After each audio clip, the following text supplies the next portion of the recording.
Nós temos conversado sobre esse tema, de volta à cabana, e hoje nós vamos estar falando mais especificamente sobre voltar a viver. Voltar a viver a partir do perdão. Voltar a viver através do perdão. Mas eu creio que o tema específico dessa noite requer, mais do que qualquer outro tema que nós já tenhamos discutido sobre o livro ou o filme A Cabana, se faz necessário eu falar um pouquinho para vocês acerca da história por detrás da história desse livro e, consequentemente, desse filme. Desde o início, o conteúdo desse livro e filme dividem opiniões.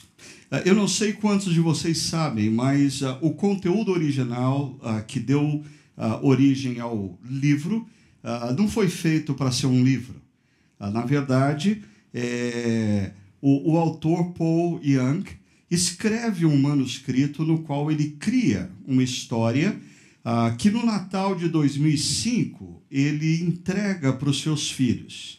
Através dessa ficção, ele queria que os seus filhos entendessem o que aconteceu na sua vida nos últimos 11 anos. Era uma espécie de uma parábola, através da qual ele queria que os seus filhos entendessem o momento pelo qual ele passou. A questão é que alguns amigos, naquele Natal de 2005, também receberam alguns dos manuscritos e, lendo, os amigos ficaram impressionados com a coisa e incentivou Paul Young a publicar o texto. Então, Paul Young decidiu enviar o manuscrito, primeiramente, a algumas editoras cristãs, algumas editoras evangélicas. E ele recebeu um grande não da maioria das editoras, porque para as editoras cristãs seu conteúdo era por demais perigoso e herege. A maioria das editoras cristãs dizem, não, esse negócio é muito perigoso, não, nós não queremos isso, não, nós não queremos que as pessoas tenham contato com esse tipo de coisa. Muito parecido com o que em algumas igrejas alguns líderes e pastores estão fazendo. Mas ele então decide, olha só que interessante, enviar para as editoras seculares, não cristãs. E para as editoras seculares, o conteúdo era por demais cristão, muito tradicional. Então, as editoras seculares também fecharam as portas para ele, até que depois de muita insistência, o livro foi publicado. Agora, esse livro já vendeu no mundo 18 milhões de cópias. E o filme já arrecadou nada mais, nada menos do que 100 milhões na bilheteria. 100 milhões. Então, imagine o seguinte, você resolve criar uma historinha para os seus filhos, para dar de Natal para eles. E, de repente, essa história que você criou te rende 100 milhões de dólares. Nada mal, né? Nada mal.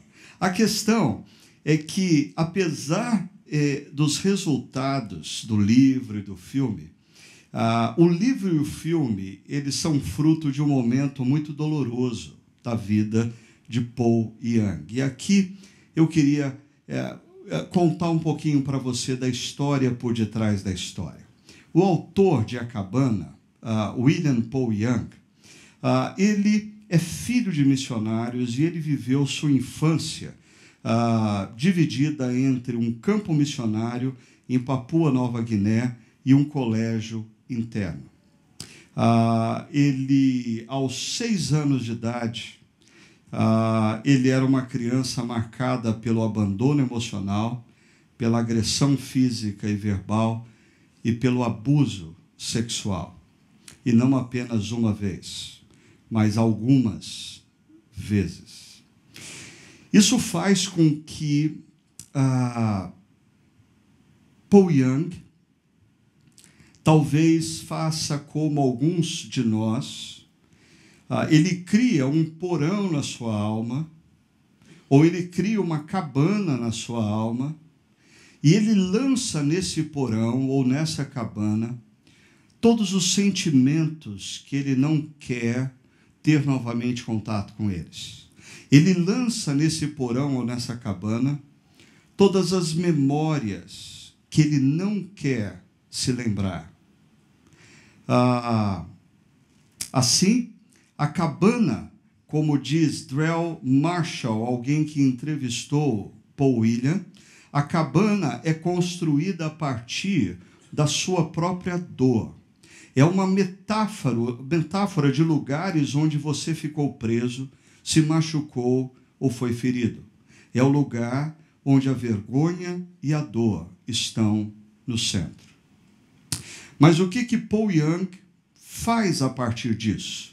Ele procura, então, manter todos os seus sentimentos e lembranças da infância nesse porão da alma, nessa cabana, na tentativa de ser um profissional bem-sucedido, de ser um bom marido, de ser um bom pai e até mesmo um homem religioso.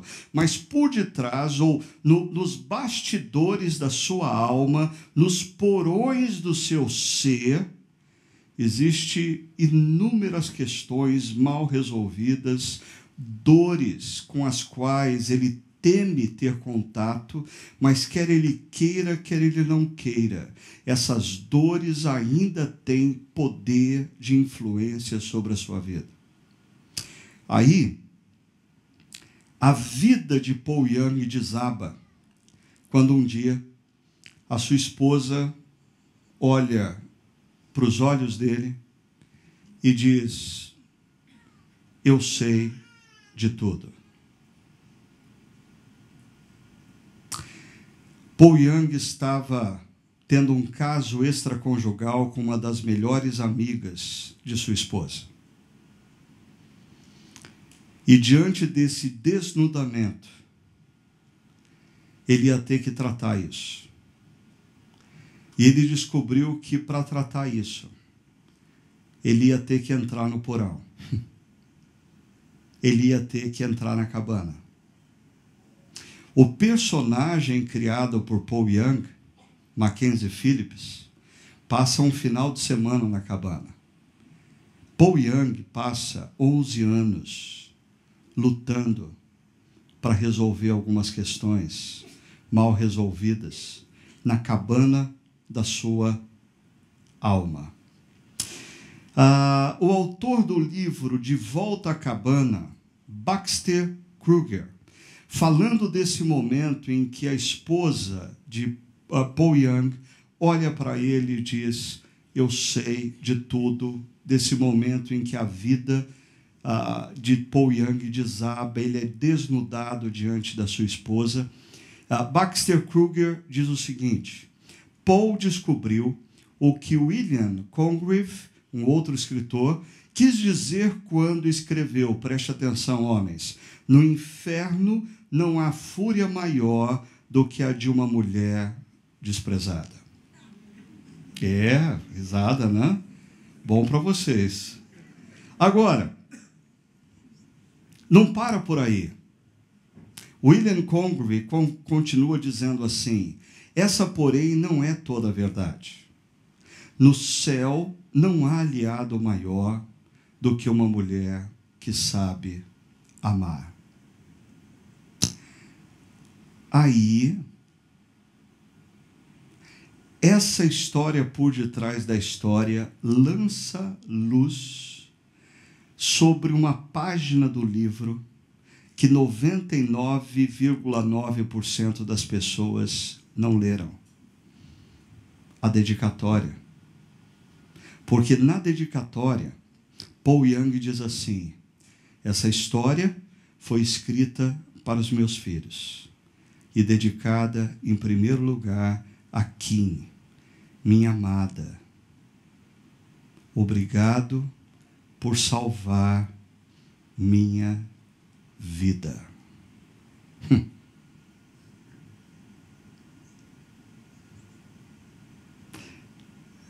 É interessante que quando nós conhecemos a história por detrás da história, muitas coisas fazem sentido. a gente entende melhor uma pessoa. A gente entende melhor as reações da pessoa. A gente entende melhor as lutas da pessoa. E o tema perdão permeia as histórias tanto do autor Paul Young, como do seu personagem criado Mackenzie Phillips. Por um lado, Paul Young precisa perdoar aqueles que lhe feriram no passado remoto, aqueles que o agrediram física e emocionalmente, aqueles que abusaram do seu corpo. Ele precisa encontrar o caminho do perdão para essas pessoas.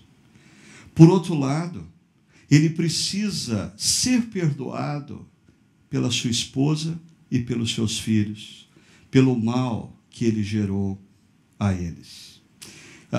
Mackenzie Phillips, por sua vez, precisa perdoar o seu pai, que o agrediu física e emocionalmente na infância.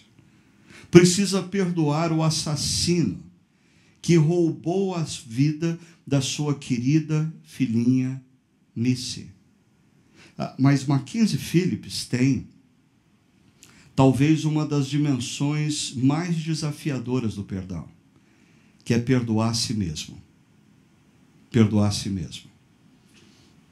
Muitas vezes, por detrás de uma pessoa acusadora, por detrás de uma pessoa que aponta os outros como responsáveis por um mal, existe alguém que no fundo, lá na sua cabana, tem consciência de que ela falhou, mas ela se esconde atrás das acusações. E é o que Mackenzie Phillips faz. Ele tem uma questão mal resolvida. Ele não consegue se perdoar, porque no fundo, ele acha que a sua filhinha Missy foi sequestrada e morta, porque ele falhou em cuidar dela. Diante disso, eu queria apresentar para vocês dois gráficos paralelos. O primeiro deles é um gráfico que nos fala sobre o que acontece quando nós somos alvo da ofensa, da agressão, da decepção, e nós fazemos uma opção, a opção pelo rancor, a opção pela amargura. Depois eu quero mostrar um outro gráfico que nos apresenta uma opção a esse primeiro.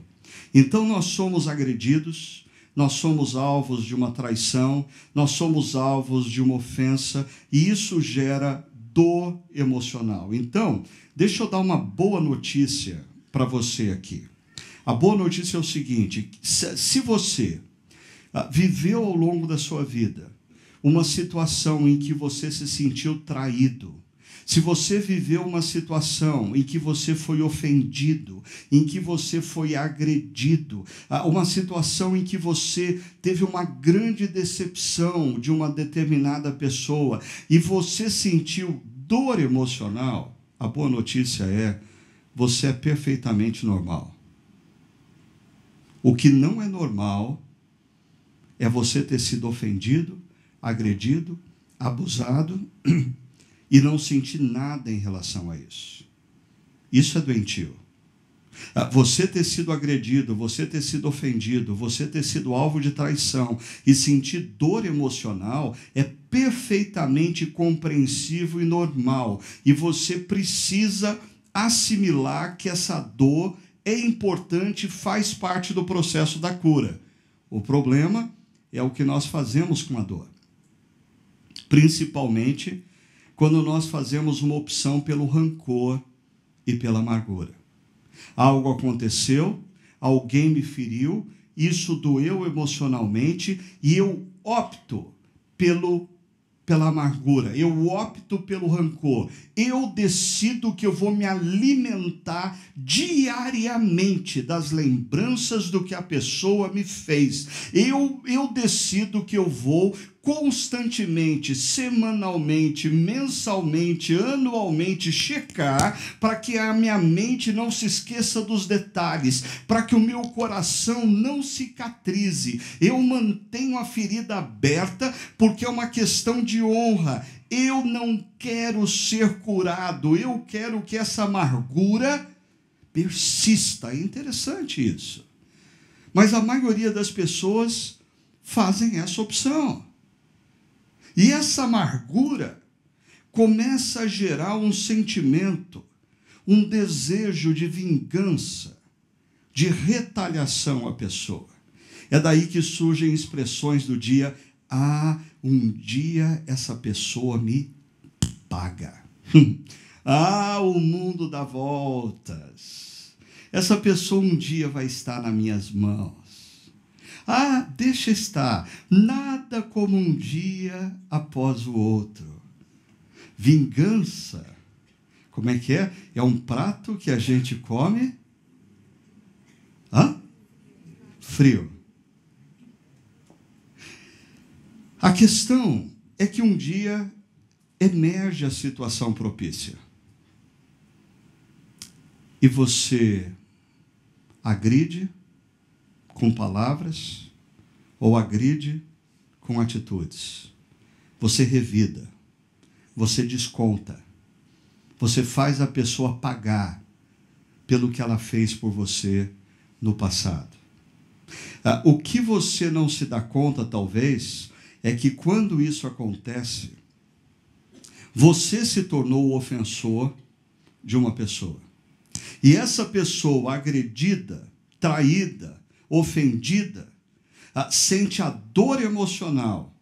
E se essa pessoa também optar pela amargura e pelo rancor, ela vai ter o desejo de se vingar de você. E quando surgir a oportunidade disso, ela vai falar de uma maneira agressiva, ela vai agir de uma maneira agressiva, e você vai sentir novamente a dor emocional disso, e você vai optar pela amargura, e você vai ter sentimentos de vingança, e quando surgir a oportunidade, você vai agredir novamente a pessoa, e a pessoa vai se sentir agredida, e vai sentir não vai acabar nunca. Isso acontece na esfera macro e na esfera micro das nossas relações. Deixa eu mostrar para você isso. Na esfera macro. Pegue, por exemplo, o que acontece no Oriente Médio. Essa desavença que dura séculos entre judeus e árabes. O que acontece na fronteira entre Israel e Palestina. Um grupo palestino estoura uma bomba do lado de Israel e 5 pessoas morrem. O exército de Israel invade o território palestino e mata 7. Os palestinos contabilizam 7 menos 2, menos 5, 2. Tem 2 de saldo. Então eles vão lá, estouram uma bomba e matam 7. Aí os israelenses, o exército, contabiliza. Bom, 7 menos 2 tem um saldo de 5. Entra no território palestino e mata mais 10. E não acaba nunca. Esse é o ciclo da amargura. Mas, na esfera micro, por exemplo, na relação conjugal, o marido pediu para a esposa uma xícara de café. E ela estava no iPad, e ela disse: vai pegar você. O marido se sente ofendido por uma coisa tola. Mas quando ele sai, ela manda uma mensagem para ele, dizendo: querido, aproveita e passa no mercado e compra isso. E o marido diz: também não vou comprar. Aí ele chega em casa e fala: você não comprou? Ele falou: não.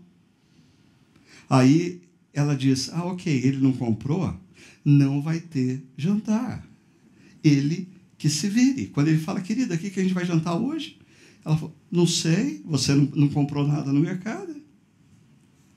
E aí, às vezes por coisas tolas, um começa a ferir o outro, um começa a machucar o outro, isso vai se avolumando até se tornar algo mais sério, e muitas vezes casais se machucam profundamente. E quando você para conversar aonde tudo começou, não começou com coisas sérias. Começou com um desprezo diário. Começou com uma insensibilidade rotineira. Não foi com uma grande ferida que aquele casamento veio a desabar. Agora, seja na esfera macro, seja na esfera micro, existe uma rota alternativa, não muito natural, uma rota alternativa não muito fácil, mas eu quero nessa noite convencer você que essa é ainda a melhor rota a ser seguida, é quando você faz a opção pela cura e pelo perdão. Agora, deixa eu dizer uma coisa para você, perdão não é anistia, perdão não é esquecer o que aconteceu. Perdão literalmente significa que alguém assumiu o dano e liberou o causador do dano. Então, deixa eu explicar isso para você. Nós estamos aqui reunidos e aí acaba a nossa reunião e todo mundo quer ir embora para casa logo e de repente você vai dar ré no seu carro e não percebe que o meu carro está atrás e você, pum, afunda a lateral do meu carro. Nós descemos para conversar e você diz assim, Ricardo, desculpe pelo que eu fiz, eu vou pagar, eu assumo o meu erro. E eu digo assim para você, não, vai em paz. Você fala, não, de jeito nenhum. Eu falo, cara, eu te perdoo, vai embora para casa. Isso significa que ninguém vai pagar? Isso só significa que eu decidi assumir o dano. Eu vou pagar. Sempre que acontece algo que fere alguém, existe um dano. Perdão não é anistia, porque anistia ninguém paga. Perdão não é fazer de conta que não aconteceu. Aconteceu. A questão é, quem é que vai pagar? Me acompanhe. Em plena crise econômica, existem muitas empresas que têm uma lista imensa de devedores. Então, essas empresas decidem, num primeiro momento, cobrar os devedores. No entanto, chega numa determinada fase desse processo de cobrança, que essas empresas começam a calcular o seguinte, se eu for cobrar esse indivíduo, eu vou receber esse dinheiro daqui a 10 anos. E mais, eu vou ter que gastar com advogados durante 10 anos. E eu vou ter que colocar funcionários meus para trabalhar e levantar questões durante 10 anos. E aí, essa empresa muitas vezes chega à seguinte conclusão. Houve um dano. Houve um prejuízo, mas a melhor solução, nesse caso, é assumir que houve um prejuízo, deixar para lá e seguir adiante. Se as pessoas pudessem calcular de maneira objetiva e concreta os prejuízos que elas terão, tendo que, ao longo dos anos, fazerem a manutenção do rancor. Porque esse negócio de fazer a manutenção do rancor dá trabalho. Esse negócio de você lembrar dia após dia o que a pessoa fez dá trabalho. Assim, você tem que quase que trabalhar integralmente, 24 horas por dia em função disso. Alguém já disse que quando alguém te ofende e você opta pela amargura, é como se você criasse uma cela no seu coração e colocasse essa pessoa nessa cela. Só tem um problema. Primeiro, a pessoa não está na cela. Segundo, você é o carcereiro. que fica dia e noite vigiando para que o seu coração não se esqueça do que a pessoa te fez, para que a sua mente não se esqueça do que a pessoa te fez. Logo, quem está numa prisão não é a pessoa, é você. Se pessoas amarguradas calculassem o prejuízo para suas vidas, para suas histórias, para a sua saúde emocional, para a sua saúde física, elas chegariam à conclusão, assim como muitas empresas chegam, que o melhor caminho é perdoar. Mas perdoar é assumir o dano.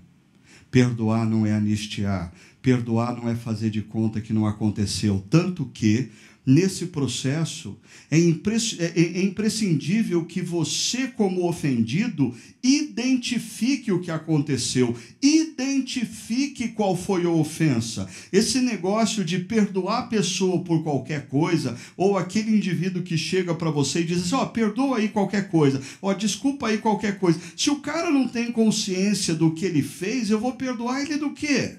Da mesma maneira, eu preciso muitas vezes ter de maneira muito clara na minha mente, no meu coração, o que aconteceu, o que me feriu, o preço disso emocional para mim. E aí então dizer, eu vou assumir esse prejuízo, eu vou assumir esse dano.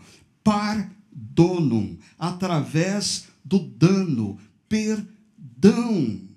Eu vou assumir esse prejuízo para poder viver a minha vida com liberdade, para viver a minha vida e desfrutar da minha vida sem ser um carcereiro.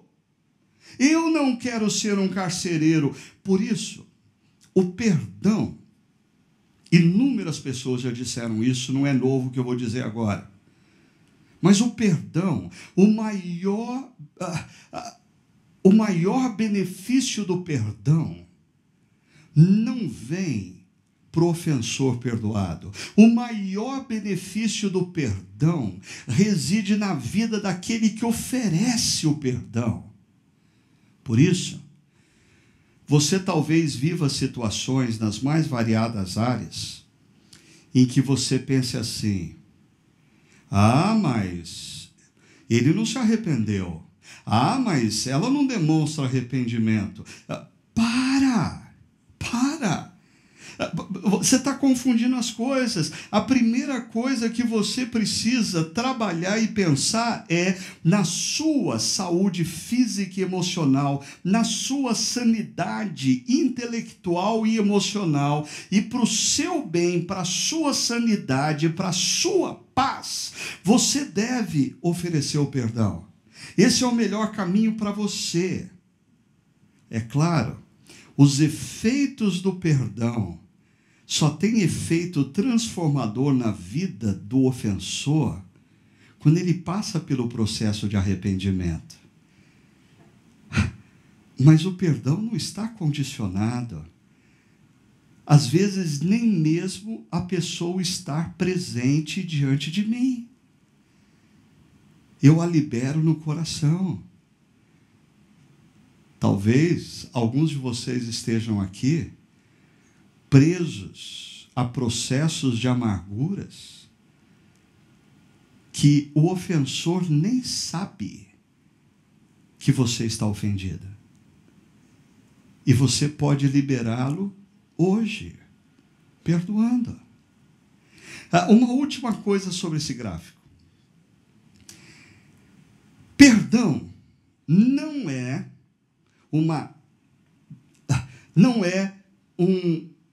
um sentimento que me move a um ato.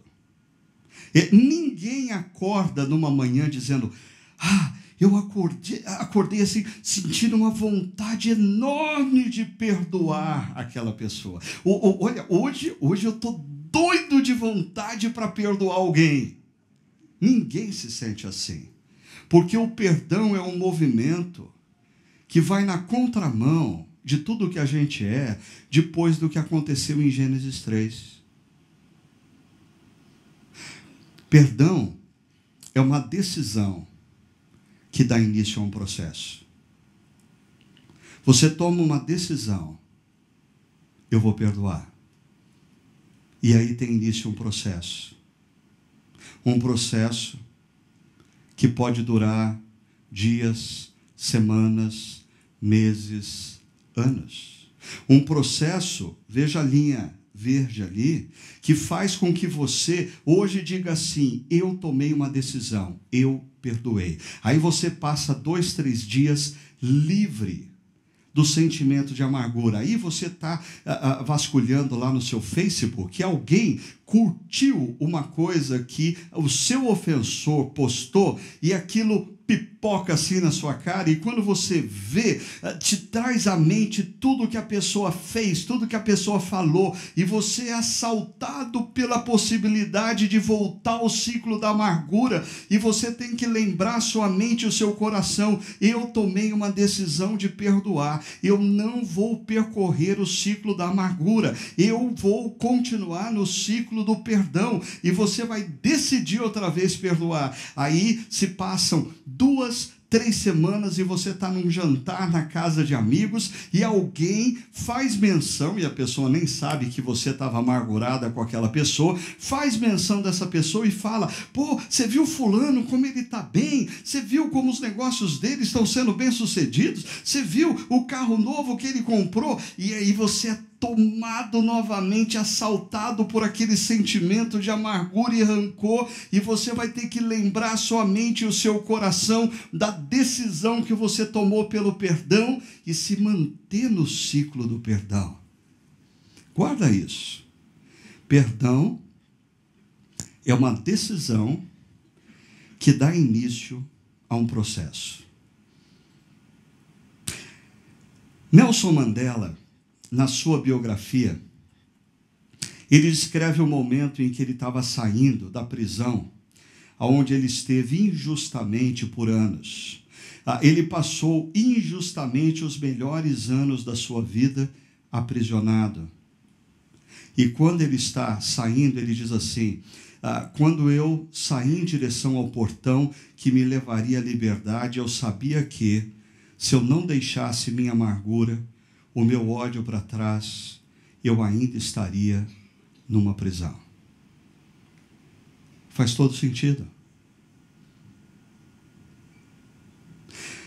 A grande pergunta é: como dar esse start? Como fazer essa curva? Como me desvencilhar do ciclo da amargura e colocar o meu coração no trilho do ciclo do perdão?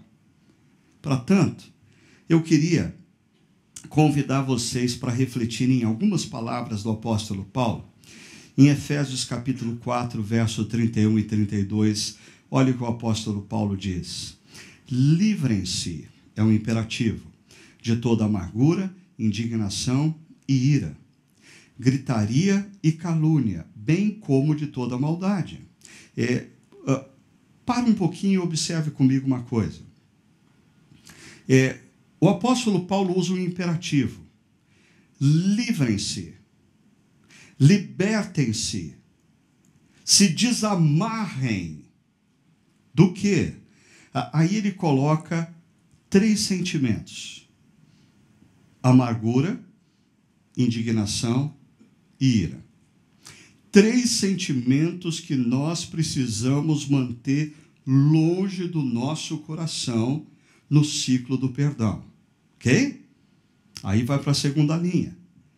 As 3 palavras que aparecem da segunda linha, gritaria, calúnia e maldade, ainda estão vinculadas ao imperativo: livrem-se. Mas gritaria, calúnia e maldade, que é sinônimo no texto de malícia, não são sentimentos, são palavras. Então, Paulo está nos apresentando 3 tipos de palavras que nós devemos manter longe dos nossos lábios no ciclo do perdão. E, por fim, no verso 32, o apóstolo Paulo muda da negativa para afirmação. O que nós devemos fazer, ele diz: sejam bondosos. O verbo ser, aí, ou tornar-se é um imperativo também. Sejam bondosos, sejam compassivos. E aí o apóstolo Paulo vai falar de uma terceira atitude: bondade, compaixão e perdão. Mas quando o apóstolo Paulo fala do perdão, ele sai do imperativo. E ele coloca o verbo, como eu vou mostrar para vocês, no particípio grego, que no português dá a ideia de gerúndio, e com isso Paulo está dizendo: perdão não é um ato, perdão é um processo. Mas deixa eu mostrar para vocês isso de uma maneira bem didática. Primeiro, mantenha alguns sentimentos distantes do seu coração.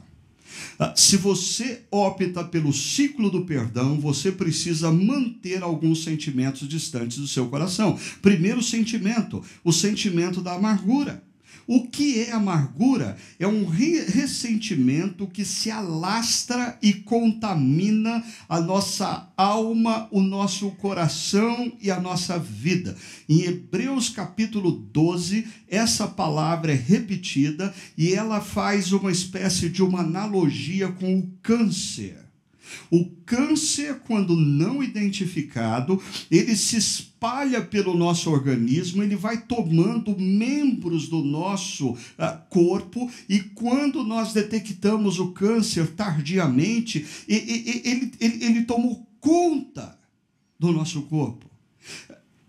Essa é a palavra que o apóstolo Paulo está fazendo menção. A amargura, esse ressentimento que parece tolo muitas vezes. Você está chateado com alguém, você está amargurado com alguém. A pessoa nem mesmo sabe que você está amargurado com ela, mas você está. E você colocou ela na lista negra e você procura todo dia lembrar que você está amargurado com ela. Quando ela faz alguma coisa boa para você, você procura se lembrar do que ela fez de mal para você, para sua mente, seu coração não se esquecer que você está amargurado com ela. O problema da amargura é que ela vai, pouco a pouco, tomando conta da sua vida. E interessante, vai tomando conta de outras relações. Você talvez tenha em mente, e você conheça uma pessoa, e não tem ninguém aqui como eu vou descrever, mas você possivelmente conhece uma pessoa amargurada. Ela não é amargurada mais depois de algum tempo com uma pessoa, ela é amargurada com a vida, com todo mundo.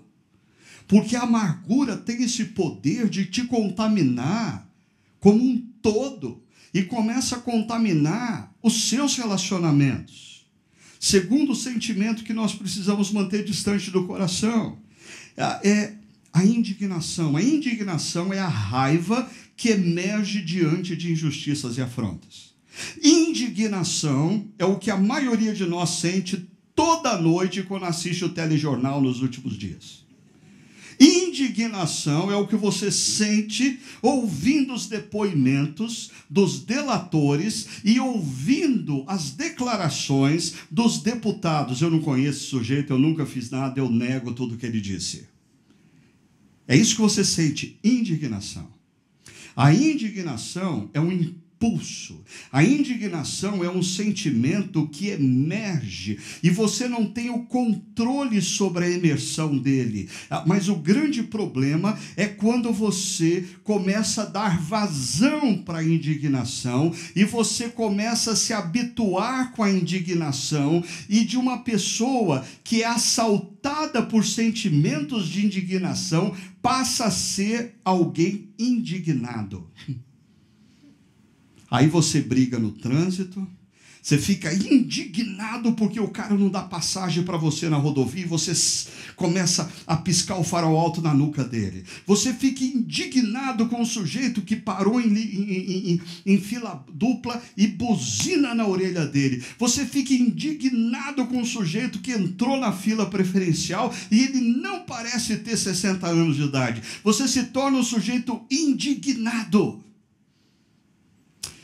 O terceiro sentimento é o sentimento da ira. Olha que interessante. É gradativo.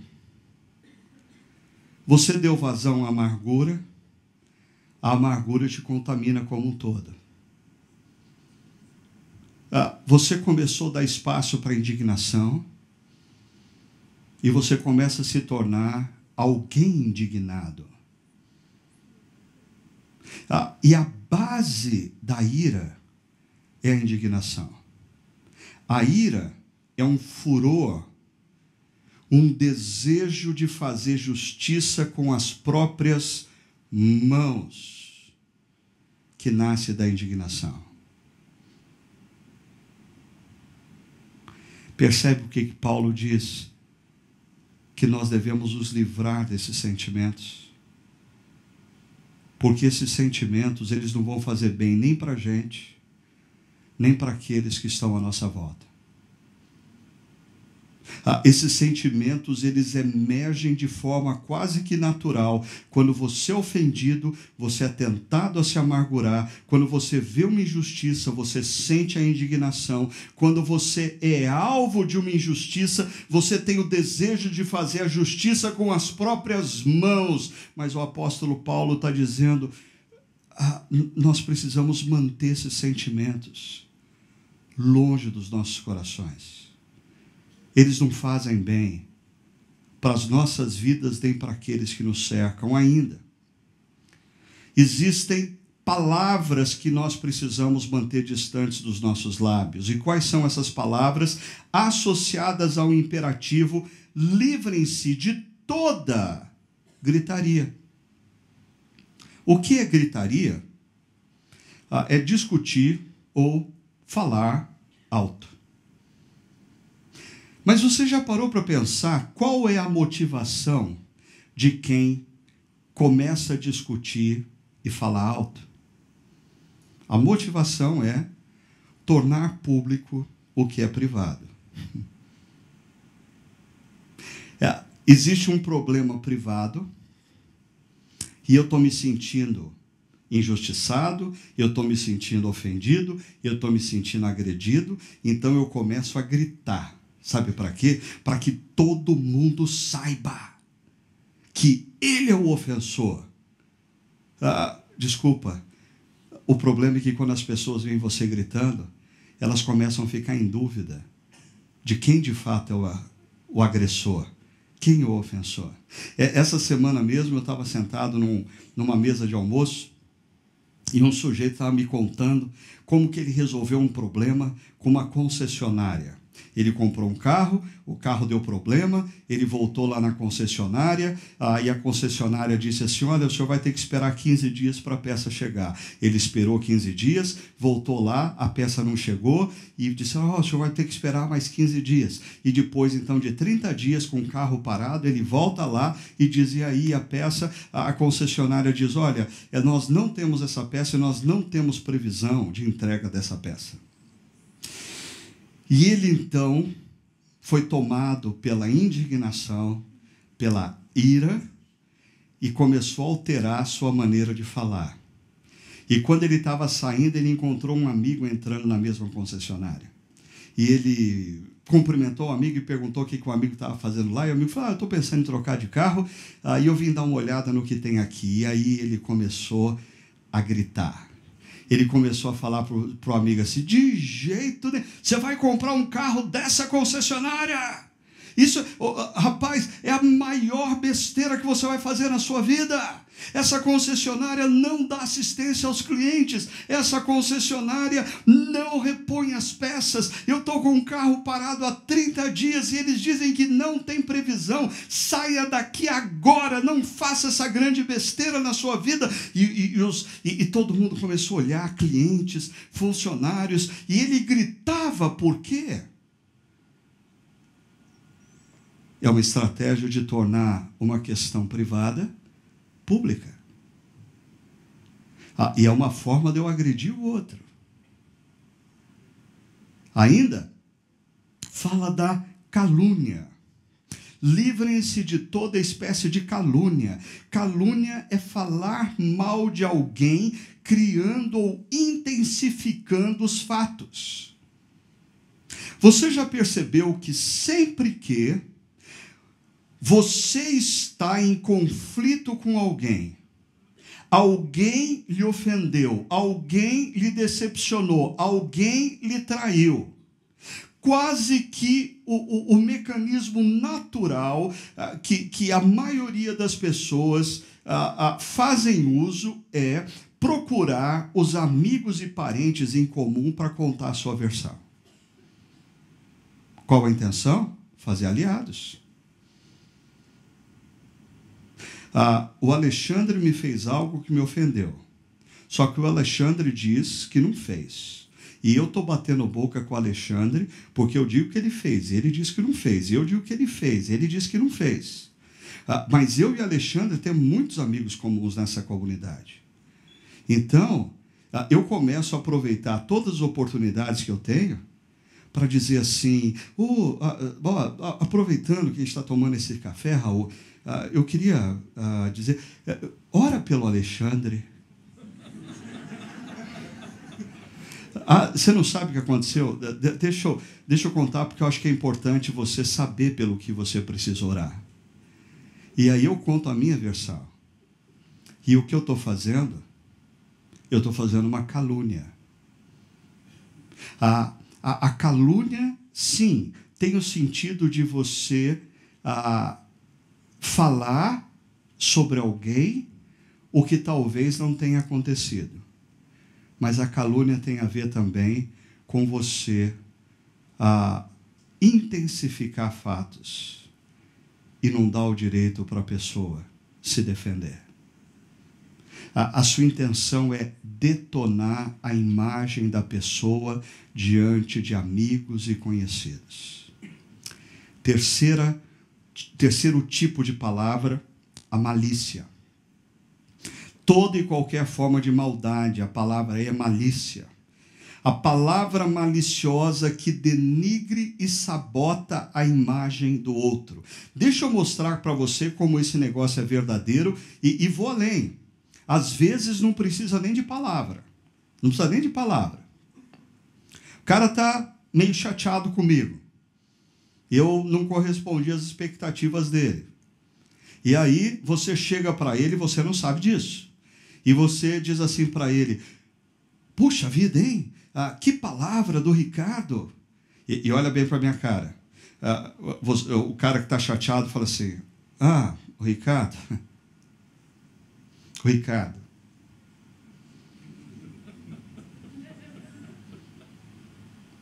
Qual a intenção dessa pessoa? Sabotar a imagem. Volta comigo. 3 sentimentos que nós precisamos manter longe no nosso coração, se nós queremos viver o ciclo do perdão.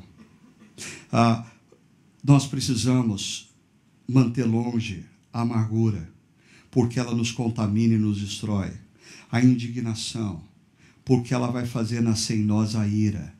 E a ira, esse desejo de fazer justiça com a nossa própria mão, porque diz a palavra de Deus, a vingança pertence ao Senhor, e não a mim e a você. Por isso nós devemos entregar nossa causa a Deus, que é justo e verdadeiro juiz. Mas nós precisamos manter longe dos nossos lábios esse tipo de palavra, como a gritaria, como a calúnia, falar mal de alguém a outros com a intenção de fazer aliados, espalhar o que aconteceu para criar um exército ao seu favor e abandonar toda espécie de palavra maliciosa.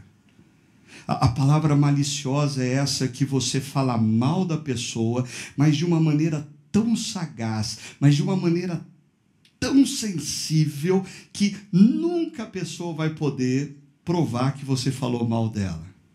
Mas você sabe que você falou. Essa é a palavra maliciosa.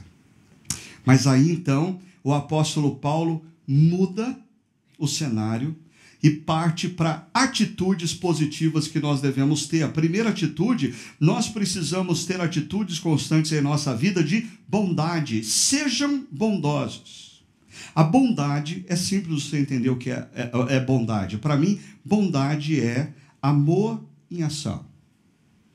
Porque amor pode ser um conceito abstrato.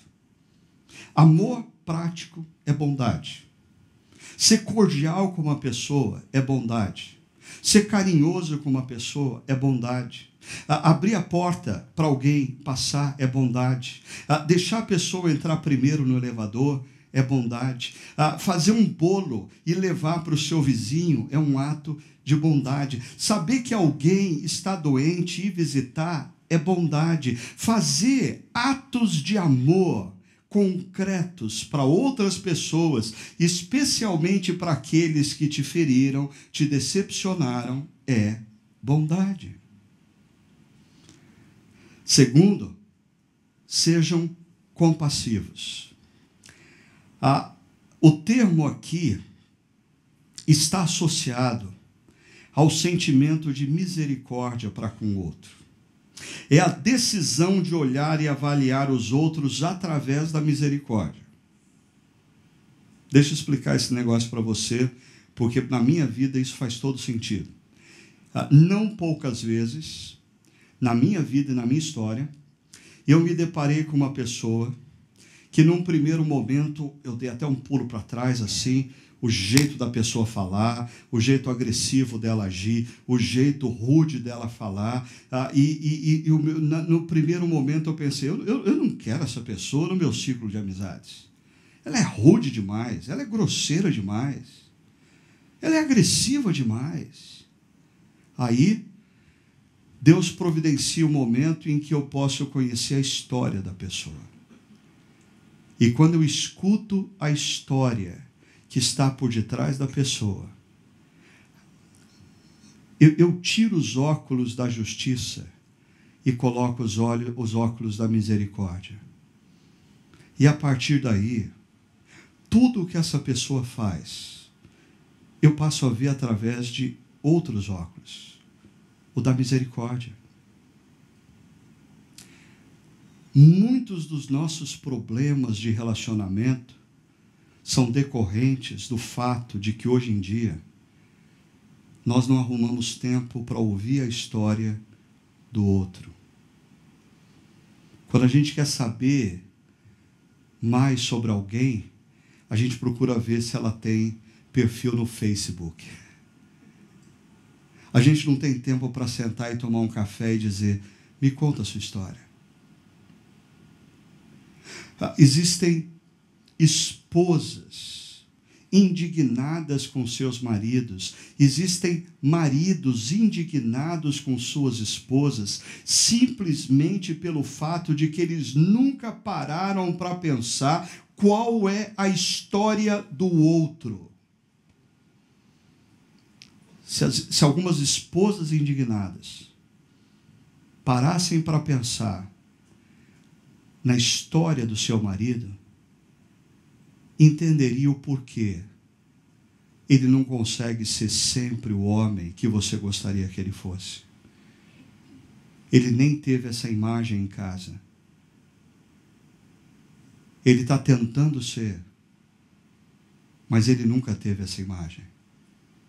O marido indignado com a esposa, se conseguisse olhar um pouquinho com mais detalhes e sensibilidade a história da sua esposa, talvez esse marido conseguisse compreender o porquê a sua esposa tem determinadas dificuldades.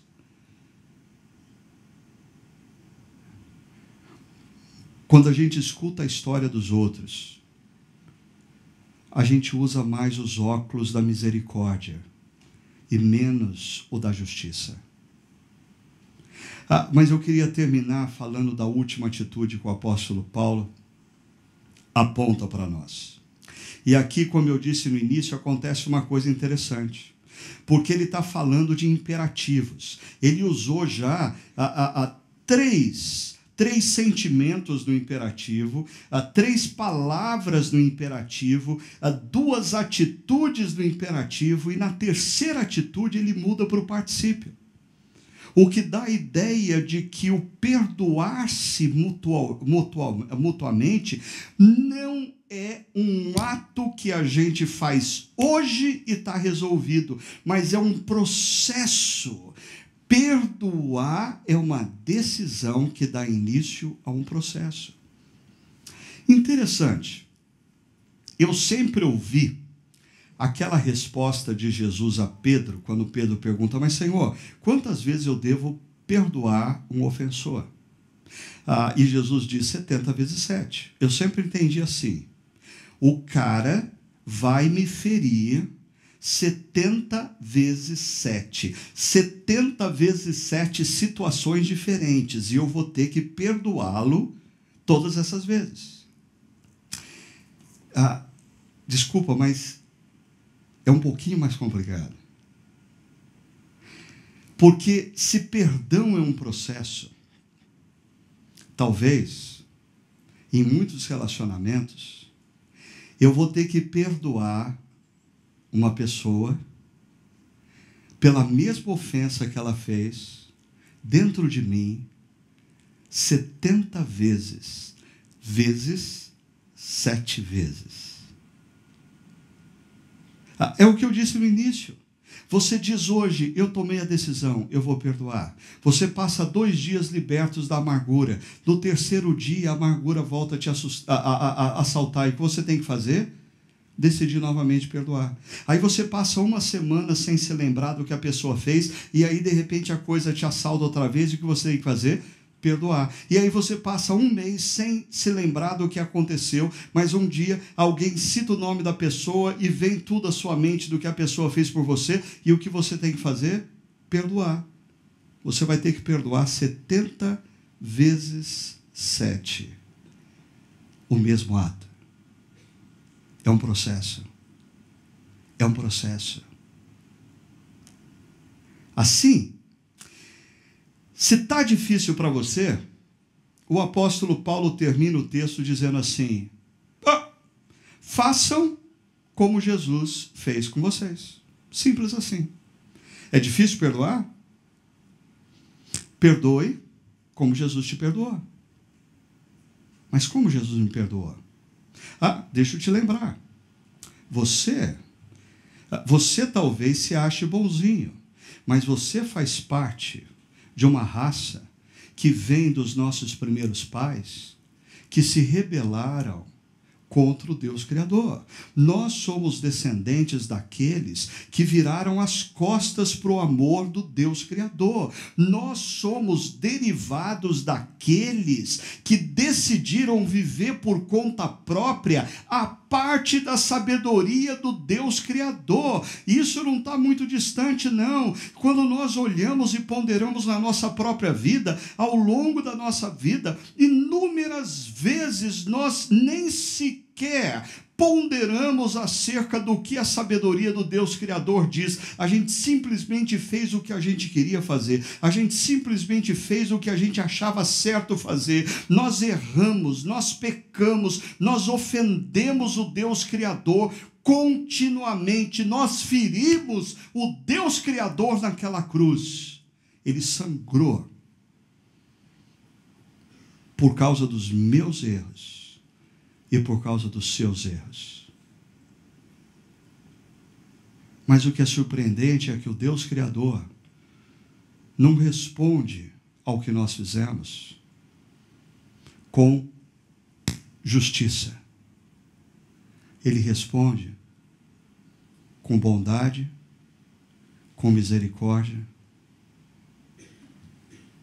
com perdão. Naquela cruz, ele assumiu sobre ele o dano para nos oferecer perdão. Compreender o que Cristo fez por nós, para mim, é o botão de ignição para a gente viver uma vida a partir do perdão. Tudo o que eu disse para vocês nessa noite até agora, sem você compreender o que aconteceu na cruz, é muito difícil. Talvez você tenha que ler esse texto, esses 2 versos, de uma outra forma. E aí você vai fazer esse exercício durante a semana na sua casa, ok? Você vai primeiro ler a última frase.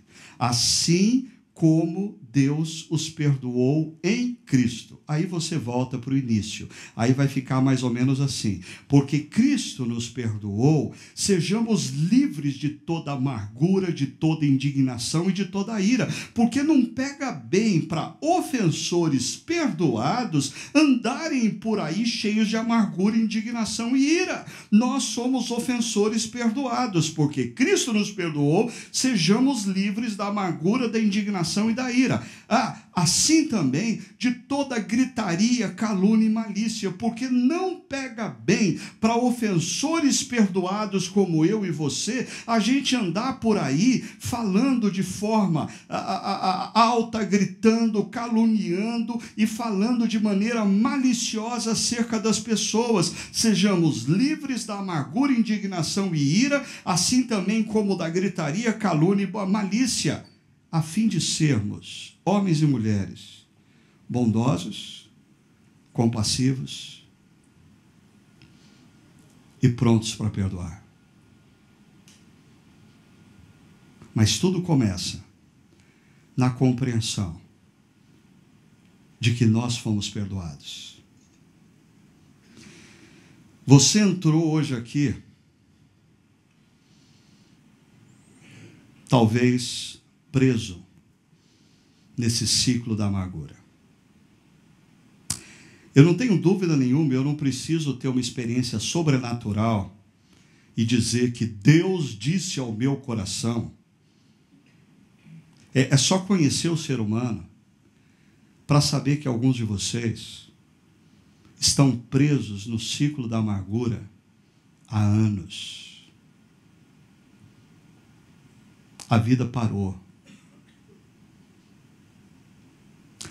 Você tem consumido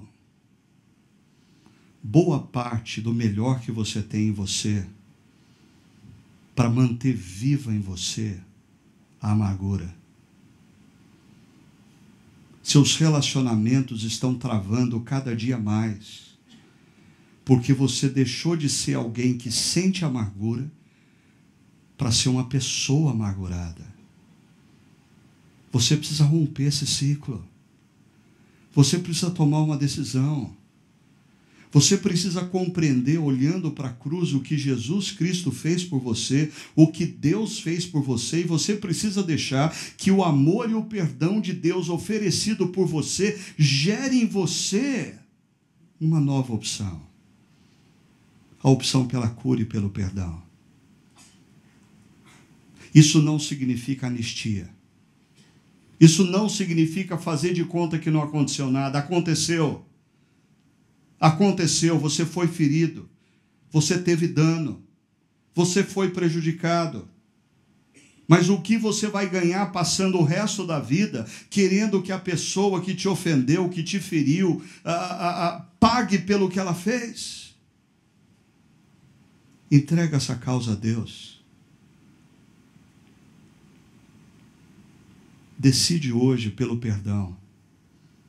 Mas lembre-se, perdoar não é um ato, fruto de um sentimento, mas um processo, fruto de uma decisão.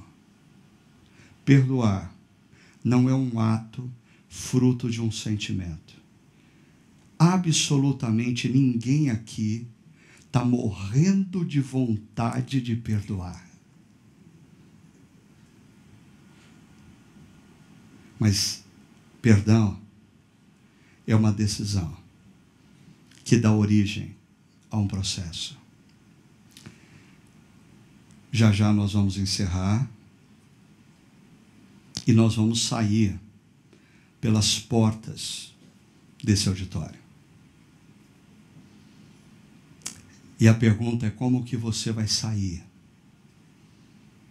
E eu queria lembrar você do que Nelson Mandela disse: quando eu saí em direção ao portão que me levaria à liberdade, eu sabia que, se eu não deixasse minha amargura, o meu ódio para trás, eu ainda estaria numa prisão.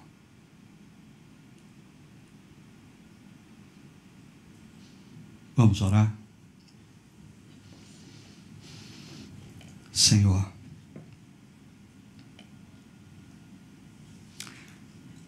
dá-nos nesse momento, Pai,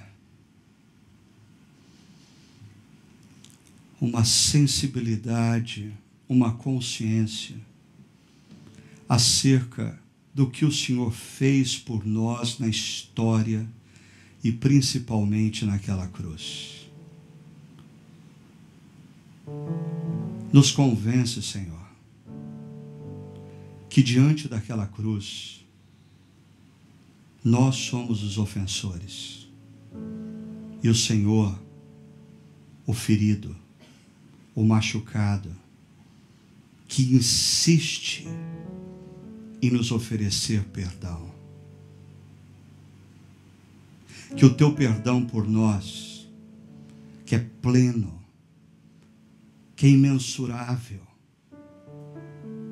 seja derramado de maneira abundante sobre cada um de nós aqui.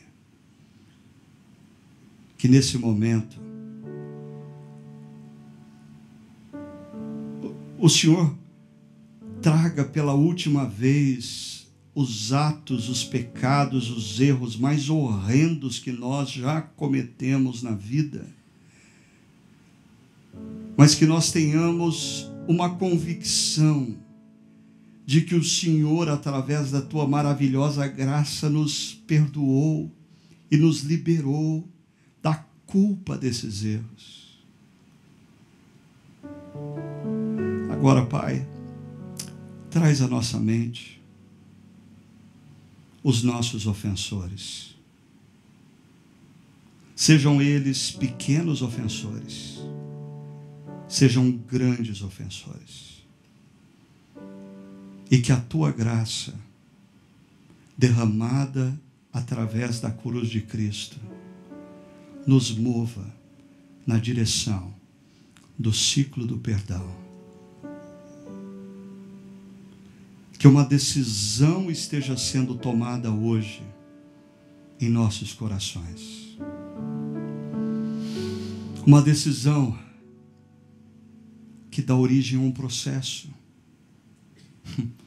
Um processo que vai levar dias, semanas, meses ou anos. Mas um processo que vai nos conduzir à liberdade, ao perdão, à cura emocional, à saúde, à sanidade. Senhor, que nesse momento um milagre esteja se operando na vida dos meus amigos e amigas que participam dessa reflexão e dessa oração. Obrigado pelo teu perdão. Obrigado pelo teu amor. Obrigado pelo Senhor não desistir de mim e dos meus amigos e amigas aqui presentes. Nós oramos em nome daquele que assumiu o nosso dano para nos oferecer perdão, o nosso amado Jesus.